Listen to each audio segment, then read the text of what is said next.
Dito muna tayo sa impeachment ni Bongbong Marcos. Meron pong ano to, meron twist to, may drama to. O, pag-uusapan po natin yan. Paano nga ba dapat sukatin kung ang impeachment complaint ay sufficient in substance? Isinalang sa tanong na ito kanina ang impeachment complaint na inihain ni Attorney Andre De Jesus laban kay Pangulong Bongbong Marcos matapos itong ideklarang sufficient in form kahapon. Sa ilalim ng Section 5 ng Rules on Impeachment, sufficient in substance ang isang impeachment complaint kung may recital of facts o malinaw na salaysay na mga pangyayari at alegasyon na hindi paratang lang. Okay. Pag-usapan natin. Kahapon po, ang pinag-usapan nila ay, kasi dalawa yan, sufficient in form at sufficient in substance. Okay? Yan po ay tinalakay din natin kahapon itong impeachment ni Bongbong Marcos. So, kailangan makapasa yan sa dalawa. So, kahapon pumasa, sufficient in form. Ngayon, pinag-uusapan, sufficient in substance. Pinaliwanag ko nga sa inyo. Positive si Bongbong sa substance. Pero dito, parang iba. Hindi daw. Kasi isa sa kailangan hindi dapat haka-haka lang o sabi-sabi. Kailangan may malinaw na facts. Hindi yung parang inimbento lang. So isa po yan na dinidiscuss para pumasok sa sufficient in substance. Ano pa? Kundi pasok at tugma sa mga ground for impeachment. Sufficiency in substance is not about whether allegations are loudly made, repeatedly asserted, passionately believed, or politically resonant. Ayun, so hindi raw ang substance, sufficient in substance, hindi yung kung politically. So parang pinaparinggan dito, yung kay Bongbong Marcos hindi ganon. Hindi kasi sa tingin nila siguro politically na to. At hindi lang ito dahil laging pinag-uusapan sa social media. Hindi ito pinag-uusapan ng sigawan, ng malakasan. Diba? Ganun din naman yung kay Sara. Binanat-banatan nyo lang naman sa social media. Confidential funds nga yung pinag-uusapan kay Sara. Confidential. Di confidential yun. Diba? Dito nyo makikita na itong mga politiko natin, double standard. Ginagamit lang sa politika. Ibig sabihin, dapat yung in-apply nila kay Sara, i-apply din nila kay Bongbong Marcos. Hindi, baliktad. It is about whether the complaints allege ultimate facts, not mere conclusions. Dapat totoo. Totoong totoo. Whether they show a personal, culpable act or omission by the impeachable official, and whether those acts, as pleaded, amount to culpable violation of the Constitution, treason, bribery, graft, and corruption. Yun! So, kailangan meron talagang bribery at graft and corruption. Wala ba nun si Bongbong? Hello! Kaya nga nakakakurakot yan dahil may bribery. Naglalakay yan sa mga katulad ninyong, hindi ko sinasabing ikaw, naglalagay yan sa mga katulad ninyong, mga congressman, mga buwaya. Kaya pinapalusot si Bongbong Marcos kasi may lagay. Other high crimes or betrayal of public trust. Yun na lang, doon na lang sa betrayal of public trust kahit masabihin nating wala talagang ginawa si Bongbong Marcos na pagnanakaw, hinayaan niya. As the Constitution strictly enumerates. Pinaigting din ng komite ang sukatan matapos manalo sa botohan na dapat authentic ang mga dokumentong kalakip ng complaint. Tatlo ang grounds for impeachment ng De Jesus complaint: betrayal of public trust, culpable violation of the Constitution, at graft and corruption. Isa sa mga puna, puro news article daw ang basehan sa alegasyong kinidnap at binigay sa ibang bansa si dating Pangulong Duterte.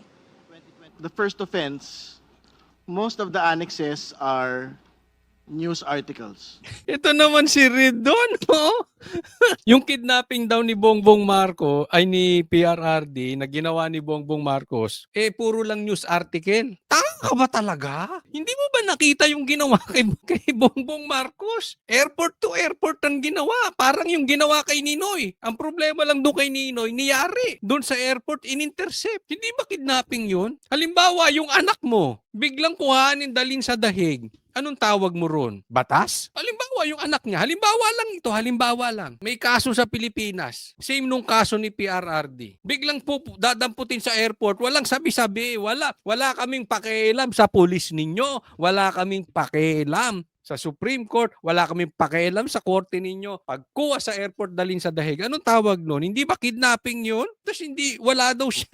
Hindi daw yun. Puro daw article. Ay, tanga. 1 kilot, isang tanga to.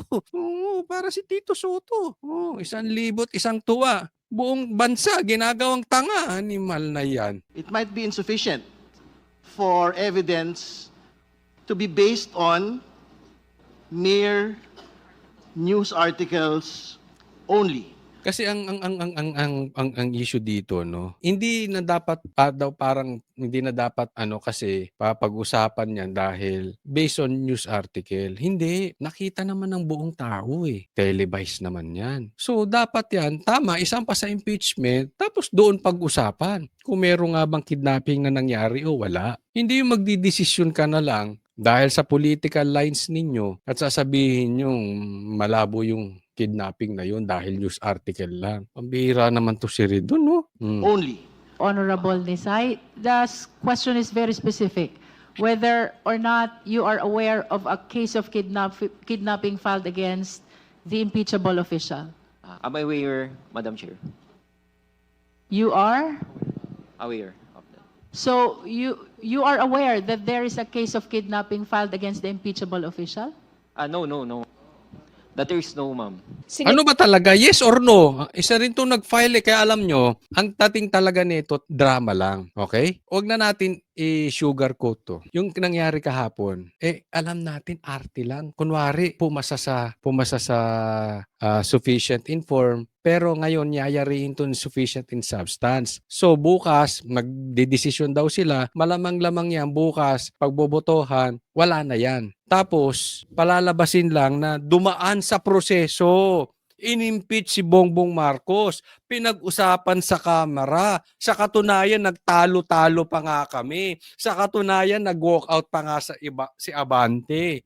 Sa katunayan, si Dilima nga sinabi pang sufficient inform. Ngayon, lumalabas parang sinasabi ni Dilima wala nang sufficient in substance. So alam natin lahat drama na pinapasok lang na kunwari kasi ang sinisilip lang bakit si BP Sara lang kayo na si BP Sara? Hindi! Pati si Bongbong dumaan sa proseso pero yayariin ito mga lintik na mga buhaya. Ganun lang yun yayariin din. So, mangyayari, pagkayari, puro yari, no? Pagkapatay sa impeachment, 1-year bar rule, ligtas na si Bongbong Marcos.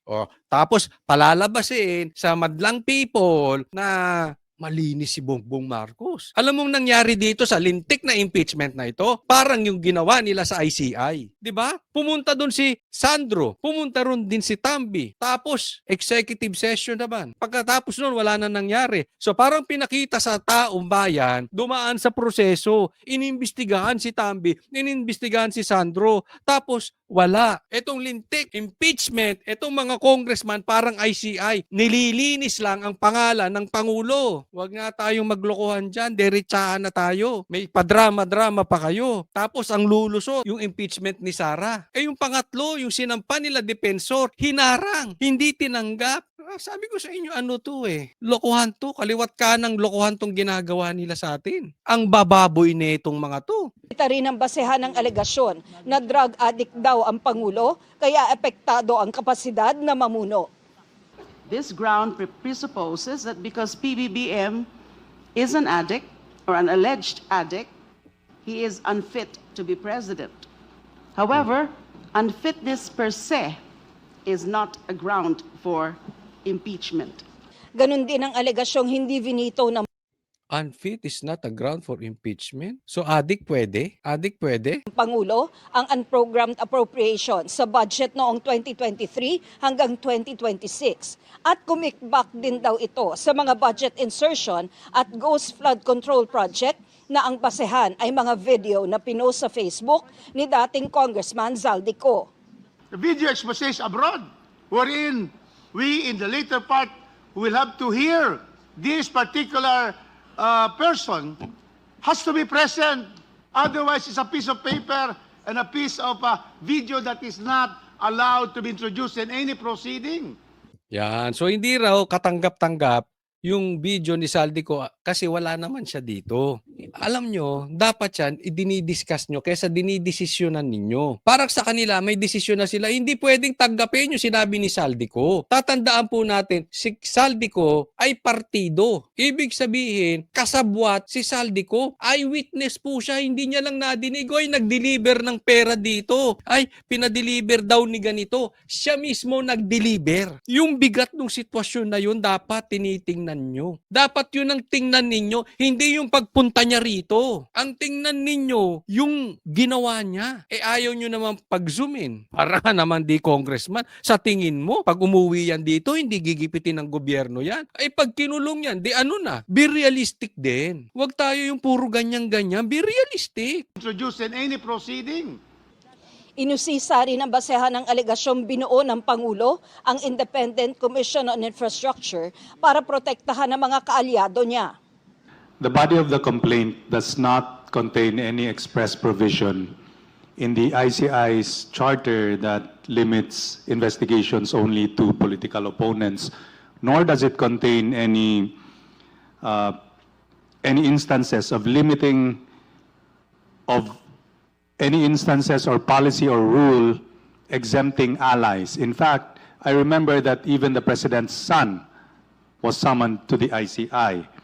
Ipinagpabukas ng House Committee on Justice Wala mangyayari dyan. Alam nyo, magpapaikot-ikot lang yan. Pero nakikita nyo, di ba? Kaya naman pala kampante si Bongbong Marcos dahil ang dami niyang abogado dyan. Dapat hayaan nyo nang makalusot at makita natin. Then, obviously, this is the worst administration. Obviously, this is the worst flood control projects. Obviously, ngayon lang nangyari sa history na ang presidente biglang dadalhin sa ibang bansa. The ex-president, the former president. And I'm sure you are all aware of that. So sana man lang padaanin natin na maimbestigahan din yung Pangulo and harapin niya sa impeachment ng mapaliwanag niya kung siya man ay guilty or not guilty. Diyan pa lang hinaharang nyo na. So sa mga daling salita, marami siyang abogadong congressman. Anong patutunguhan ng bansa natin kung puro ganito ang mga politiko natin? 'Di ba? Hindi lang naman, this is not another day in the office. Alam natin sobrang mga kurakot ng maraming politiko dati pa. Hindi naman natin tinatago. But this is worse. This is different. This is not normal. Kahit sabihin nating normal yung corruption before, this is beyond normal. Dapat maintindihan ng mga congressman yan. Ang problema, dahil nga sa sobra ng corruption, ang dami ring pera. I'm not only talking about the politicians. I'm talking here even the bloggers, the trolls, ang daming tagapagtanggol ni Bongbong Marcos. Not only Bongbong Marcos, even Tambaluslos. Saan ka nakakita ng DDS? Hindi kayang banatan si Tambaluslos. Anong klase yun? Naglulukuhan ba tayo dito? Yung iba naman, DDS, hindi kayang banatan si Bongbong Marcos lang. Hindi mabanatan si Tamba. Ano yun? Kalukuhan itong mga nangyayari sa atin. Parang sinasabi nyo, isa lang ang mastermind. Yung iba sinasabi si Bongbong lang. Ano? Ganon? Kaya kikita nyo, grabe ang trolls. Lagi ko sinasabi sa inyo, kaya ako, pansin nyo, hindi ako sumasagot sa trolls. Pagkakakitaan lang kayo ng mga animal na yan. Kada sagot ninyo, be careful ha. Kaya ako, wag nyo re-replyan pag kami nag-comment. Wag nyo silang re-replyan. Pwede, mag-reply ka, wag nyo na silang itag. Kontrahin nyo yung sinabi nila. Pero wag nyo re-replyan mismo yung message nila. Dahil dyan sila kumikita. Grabe ang perahan ngayon. Kaya nga sabi ko sa inyo, makikita nyo ang kalidad ng isang vlogger. May paninindigan simula hanggang sa huli yun ang stand. Hindi pa ganun-ganon. Pag ganun-ganon, malamang yan. Bayad yan. Lalong-lalo ngayon. Naiintindihan po natin. Iingat po tayo sa ganyan. Ang dami ngayon. Hindi ko maisa-isa itong mga vloggers na to pero lintik. Mahahalata nyo naman eh. Mahalata mo yung hindi kayang banatan si Tambi, hindi kayang banatan si Bongbong. Pero sasabihin, Maka Duterte, ano yun? Sasabihin para siya sa taong bayan. Lintik na nakawan, sobra na.